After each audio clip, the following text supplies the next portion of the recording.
चलिए स्टूडेंट्स, आज की इस वीडियो में हम देखते हैं क्लास 11 फिजिक्स का अगला बहुत ही ज़्यादा इंपॉर्टेंट टॉपिक है आपका ये श्यानता गुणांक। हर साल आने वाला टॉपिक है ये। इसका मात्रक पूछा जाता है, इसका विमित सूत्र पूछा जाता है, श्यानता गुणांक की परिभाषा पूछी जाती है स्टूडेंट्स। तो आप बिल्कुल ही मत स्टूडेंट्स टेंशन लीजिए, इस वीडियो को आप लास्ट तक देख लीजिए। ये श्यानता गुणांक, परिभाषा, मात्रक, विमा कुछ भी आपको याद ही नहीं करना भाई, कुछ भी नहीं याद करना स्टूडेंट्स। आप काहे का टेंशन लेते हो कि फिजिक्स में कितना रटे भूल जा रहे हैं, जब उसमें मैक्सिमम चीज़ें आपको रटनी ही नहीं होती है, तो आप क्यों परेशान होते हो। श्यानता गुणांक बहुत ही इजी तरीके से आपको याद हो जाएगा। परिभाषा आप यूँ लिख कर आओगे स्टूडेंट्स, वीडियो में आपको दावा देता हूँ देखने के बाद, ठीक है। मात्रक, विमा खुद आपको निकाल कर हम दिखाने वाले कैसे आप निकाल सकते हो, याद नहीं करना, ठीक है। और मेरा नाम स्टूडेंट्स अभिषेक गुप्ता, मैं है अभी ग्रेजुएशन परसुइंग कर रहा हूँ BSc mathematics college Banaras Hindu university से, ठीक है। चलिए आज के इस महत्वपूर्ण टॉपिक को भी कर देते हैं फिनिश। क्या है स्टूडेंट्स, श्यानता गुणांक। पूछा जाता है कि श्यानता गुणांक की परिभाषा लिखिए, मात्रक लिखिए, विमा लिखिए भैया, ठीक है। बहुत चीजें पूछी जाती है, तो आइए देखते हैं क्या होता है। किसी द्रव के अंदर एकांक क्षेत्रफल और एकांक वेग प्रवणता वाली दो परतों के बीच लगने वाला स्टूडेंट श्यान बल ही श्यानता गुणांक होता है। हमने क्यों पढ़ा, क्योंकि यहाँ पर एक वर्ड लिखा हुआ है श्यान बल स्टूडेंट्स, वो आपको थोड़ा सा बताना है मुझे, क्लियर। श्यान बल आखिर क्या होता है, एक चीज हमारा यहाँ पर फंस गया, श्यान बल, श्यान बल, ठीक है। देखिए स्टूडेंट्स, घर्षण बल आपने सुना है, घर्षण बल ये तो पता है सभी को कि हम चल रहे हैं, हमारे पैरों पर घर्षण बल लग रहा है। कोई वस्तु को हम घसीटते हैं तो उस पर घर्षण बल लग रहा है। यानी जमीन पर कोई भी वस्तु गति करेगी तो जमीन क्या करता है, उस वस्तु पर एक बल लगाता है जिसे बोलते हैं घर्षण बल। ये बल क्या करता है स्टूडेंट्स, उस वस्तु की गति का विरोध करता है कि नहीं। हमने इस पेन को फेंका तेज गति से जमीन पर, लेकिन ये जमीन क्या कर रहा है, उसको आगे बढ़ने नहीं दे रहा, उसकी गति का विरोध कर रहा है। इसलिए घर्षण बल क्या है, एक विरोधी बल होता है जो रोकना चाहता है। कोई जा रहा है तो उसको रोकने की कोशिश कर रहा होता है, ठीक है। उसी तरह स्टूडेंट्स, वस्तुओं में घर्षण बल लग रहा है, क्या द्रव में नहीं लगता होगा, द्रव में नहीं लगता होगा भाई। क्या द्रव की जो लहर है वो चलती है तो क्या वो नहीं रुकती है, आपको कि बिल्कुल रुकती है भाई। लहर जा रही है यू यू यू यू, तो एक समय बाद तो वो भी रुकेगी। वो क्यों रुकी भैया, क्यों रुकी, घर्षण बल के कारण।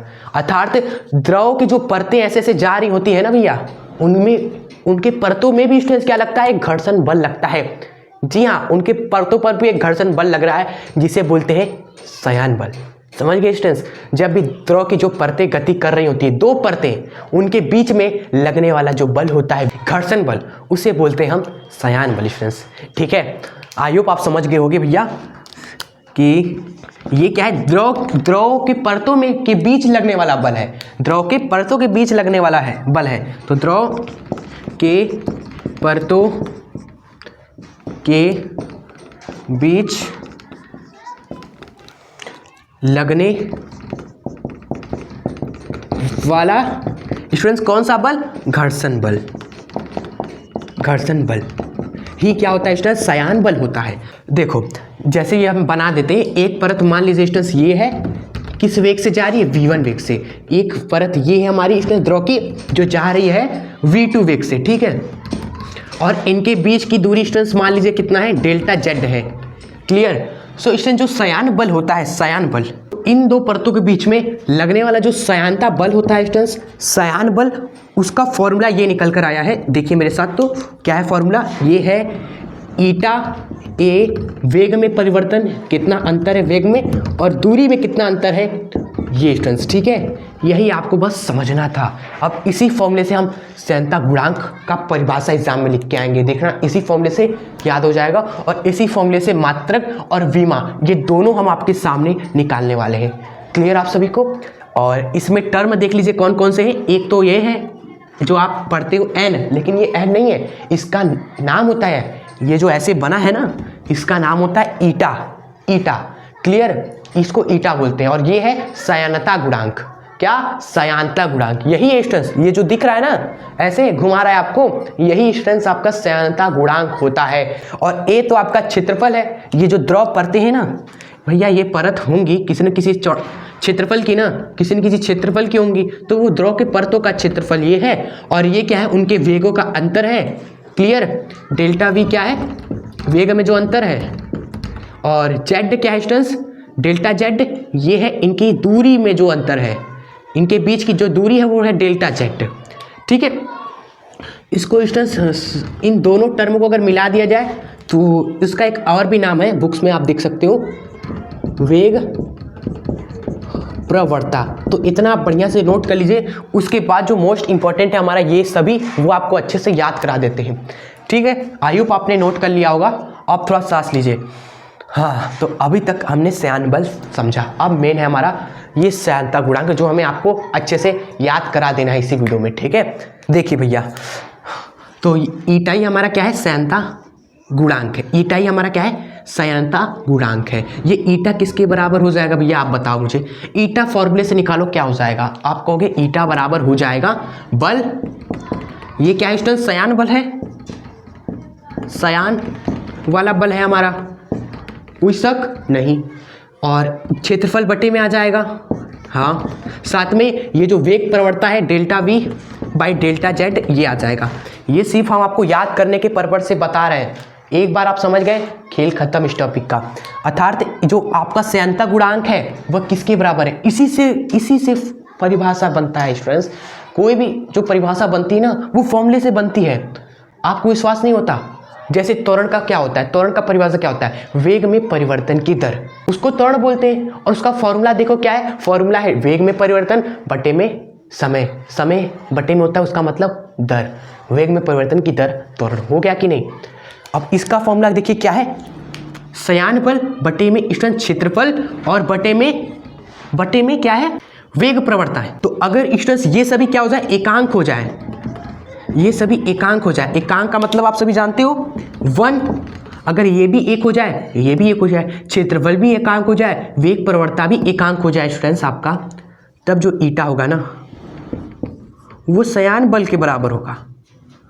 ईटा क्या है, श्यानता गुणांक क्या है, श्यान बल है। आप मेरे साथ बोलिए, श्यानता गुणांक क्या है स्टूडेंट्स, एक श्यान बल होता है। श्यानता गुणांक क्या होता है, एक श्यान बल होता है। लेकिन कंडीशन क्या है, कंडीशन है क्षेत्रफल एकांक कर दो, वेग प्रवणता एकांक कर दो, तब ये ईटा आपका श्यान बल के बराबर हो जाएगा।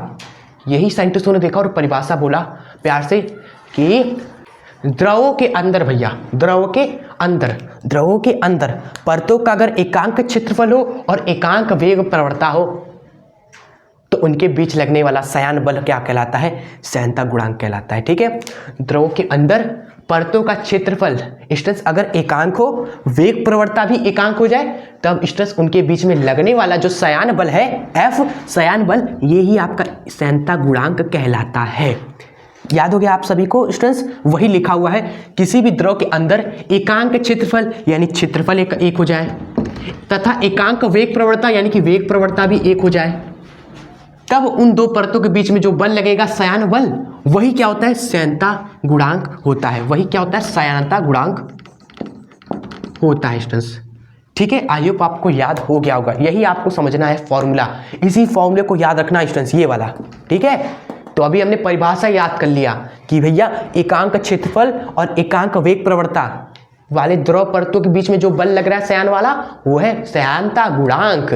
ठीक है, अब हम इसका मात्रक और विमा निकालते हैं। ठीक है, इसका मात्रक और विमा निकालते हैं भैया, यानी कि यूनिट इंग्लिश में। इसका मात्रक क्या है, न्यूटन है। बटा का चिन्ह आप लगा दोगे, पहले बल का मात्रक न्यूटन, फिर बटा का चिन्ह लगा दिया, फिर क्षेत्रफल है ना, क्षेत्रफल क्या होता है, लंबाई गुणे चौड़ाई, लंबाई का मात्रक मीटर, चौड़ाई का मात्रक मीटर, तो मीटर गुणे मीटर, मीटर स्क्वायर, तो क्षेत्रफल का मात्रक हो गया मीटर स्क्वायर। और क्या है स्टूडेंट्स, वेग प्रवणता है। आप सभी जानते हो वेग प्रवणता का क्या मात्रक होता है, नहीं पता तो इसका साइड में निकाल लीजिए ना। क्षेत्रफल का तो चलो सबको पता है मीटर स्क्वायर, इसका आप साइड में निकाल लीजिए। वेग का स्टूडेंट्स तो पता ही होगा, वेग का क्या होता है भाई, वेग का होता है हमारा मीटर पर सेकेंड। ठीक है, फिर बटे में क्या है स्टूडेंट्स, डेल्टा जेड, परतों के बीच की दूरी, तो ये दूरी है ना, तो दूरी का मीटर होता है, तो बटे में आप मीटर लिखोगे। क्लियर। सो देखिए, मीटर से मीटर आपका कट गया, तो वेग प्रवणता का क्या मात्रक आया, पर सेकेंड, पर सेकेंड। तो यहाँ पर आप लिखेंगे, बटे में लिखना था, बटे में पर सेकेंड डिस्टेंस, तो बटे में वेव पर सेकेंड, मल्टीप्लाई में 1 अपॉन में पर सेकेंड। ठीक है, फूक फूक के कदम रखना है भाई। बल का रखा, बटे में क्षेत्रफल का रखा, फिर बटे में वेग प्रवणता का रखा पर सेकेंड। ठीक है, आगे सॉल्व करेंगे। न्यूटन पर मीटर स्क्वायर, भाई बटे के बटे में सेकेंड, ऊपर मल्टीप्लाई में आ जाएगा सेकेंड का मात्रक आ गया इसी तरीके से। ठीक है, अब हम स्टूडेंट्स अब इसका वीमा निकालते हैं। वीमा भी आसान से आ जाएगा। बल का वीमा रखो, क्षेत्रफल का रखो, वेग प्रवणता का रखो। ठीक है, यही हम करेंगे और कुछ नहीं भाई। देखिए अब हम देख लेते हैं स्टूडेंट्स मात्रक के बाद वीमा सूत्र, तो जो कि जगह नहीं है तो हम वहाँ पर निकाल लेते हैं। बल का विमा सूत्र रखेंगे हम। बल का विमा सूत्र होता है आपका mL(T⁻²). ठीक है, और फिर क्षेत्रफल का होता है स्टूडेंट्स L का स्क्वायर।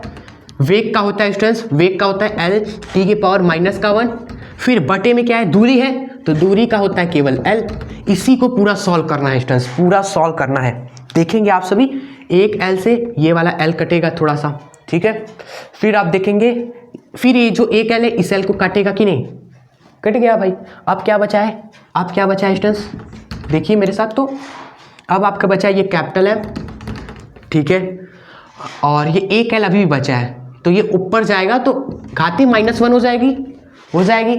ठीक है, और ये T⁻⁻2 है और बटे में T⁻⁻1 है। ठीक है भाई, T⁻⁻2 है यहाँ पर बटे में T⁻⁻1 है। तो बटा वाला क्या जानते हो आप सभी, ऊपर आता है। तो जब नीचे -1 है तो ऊपर आएगा तो +1 हो जाएगा, +1 हो जाएगा तो T⁻2 + 1। कोई दिक्कत स्टूडेंट्स, कोई दिक्कत आप सभी को यहाँ तक, बिल्कुल नहीं। उसके बाद आप देखिए फाइनल रिजल्ट निकाल दीजिए, mL⁻⁻1 T की पावर हो जाएगा -1 सॉल्व करने पर। ठीक है, तो ये आ गया स्टूडेंट्स वीमा सूत्र भी। तो आप रट्टिएगा बिल्कुल मत, आप स्टूडेंट्स कैलकुलेट कर लेना, निकाल लेना यहाँ से। ठीक है, बेस्ट तरीके से। और ये हो गया स्टूडेंट्स आपका मात्रक, जो कि हमने आराम से निकाला, जो कि आ गया हमारा न्यूटन सेकेंड अपॉन में मीटर स्क्वायर। ठीक है, तो स्टूडेंट्स ये हो गया हमारा श्यानता गुणांक। क्लियर। और एक लास्ट पॉइंट हम आपको बता देते हैं, एग्जाम में हो सकता है ऑब्जेक्टिव में क्वेश्चन ये बन जाए कि श्यानता गुणांक का CGS मात्रक क्या होता है। कौन सा मात्रक, CGS। SI यूनिट तो हमने देख लिया, ये है एक CGS कभी कभी पूछ लेता है। क्लियर, तो हम यहाँ पर लिखवा देते हैं CGS यूनिट जो होता है भैया, CGS यूनिट आपका होता है, लिख लीजिए मेरे साथ, पॉइस। CGS यूनिट होता है आपका पॉइस। Clear students. और एक न्यूटन सेकंड पर मीटर स्क्वायर 10 पॉइस के बराबर होता है। यानी कि स्टूडेंट्स एक SI मात्रक 10 CGS मात्रक के बराबर होता है। इस तरह आप याद रख कर सकते हो। यही है स्टूडेंट्स आपका लास्ट पॉइंट। क्लियर। चलो, तो कैसे रही हमारी आज की वीडियो। आई होप आपको ये श्यानता गुणांक अच्छे से समझ में आया होगा। हमने शुरू में आपको पहले समझा दिया कि श्यान बल क्या होता है, नहीं तो स्टूडेंट्स आप समझ नहीं पाते कि ये क्या, कौन सी बल की हम बात कर रहे हैं आखिर। क्लियर। उसके बाद हमने श्यानता गुणांक बता दिया कि ये जो श्यान बल आप निकाल रहे हो ना, उसमें एक नियतांक है, उसको परिभाषा हमें करना है, तो उसी का फॉर्मूला लिख दिया हमने, जो कि श्यान बल के ही बराबर है, लेकिन एकांक क्षेत्रफल हो जाए और वेग प्रवणता भी एकांक हो जाए, तब ये श्यान बल के बराबर है। परिभाषा उसी के हिसाब से आपको लिख देना है। अगर मान लो हमने नहीं पढ़ा, एग्जाम में आया, ये फॉर्मूला तो याद है ना, एकांक क्षेत्रफल और एकांक स्टूडेंट्स वेग प्रवणता वाले द्रव की परतों के बीच लगने वाला श्यान बल ही श्यानता गुणांक कहलाता है। इस तरीके से आपको लिखना है एग्जाम में, बिना रट्टे आप लिख सकते हो। ठीक है, और मात्रक विमा निकालना बताया हमने। चलिए स्टूडेंट्स, तो आज की वीडियो को यहीं एंड करते हैं। अगर पसंद आई हो तो आप कमेंट एक प्यारा सा जरूर करके बताना कि आपको सच में याद हो गया कि नहीं इस वीडियो में। क्लियर। और नए हैं स्टूडेंट्स तो चैनल को सब्सक्राइब भी करके जरूर जुड़ जाए और वीडियोस को अपने दोस्त मित्रों को भी जरूर शेयर कर दें। ठीक है, बहुत इंपॉर्टेंट टॉपिक है, वो भी कवर कर लें। मिलते हैं आपसे नेक्स्ट इंपॉर्टेंट टॉपिक के साथ। और पीछे के जो टॉपिक्स हमने कवर कर दिए उनको अगर आपने नहीं देखा या आप नए हो तो स्टूडेंट्स, आप नए हो तो टेंशन मत लीजिए, आप हमसे जुड़िए। सारे फिजिक्स और केमिस्ट्री खत्म करेंगे एक साथ और फोड़ के आएंगे, मचाएंगे एक साथ। ठीक है, डिस्क्रिप्शन बॉक्स में पार्ट 1 फिजिक्स और पार्ट 2 फिजिक्स दोनों के इंपॉर्टेंट टॉपिक्स के हमने आपको लिंक दे दिए हैं, आप पढ़ लीजिएगा एग्जाम से पहले जरूर। ठीक है, चलिए तो तब तक के लिए जय हिंद, वंदे मातरम।